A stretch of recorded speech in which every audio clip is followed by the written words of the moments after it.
Hello guys! In this video I'm going to show you how to use the due date calculator on the Pregnancy Plus application. But first of all, I just want to mention, please don't forget to subscribe to our channel, because at 100,000 subscribers we are going to show you our YouTube revenue statistics and growth strategy, how to make money online. So let's jump into it. First of all, open the application on your device.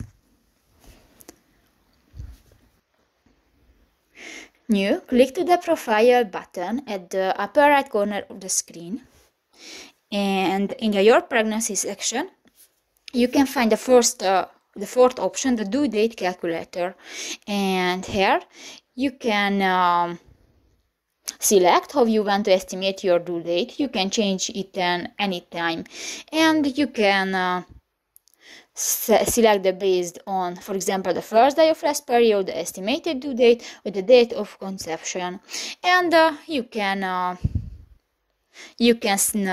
change the date and click to the continue button, and done. So that's pretty much it for this video, guys. See you in the next one. Bye bye.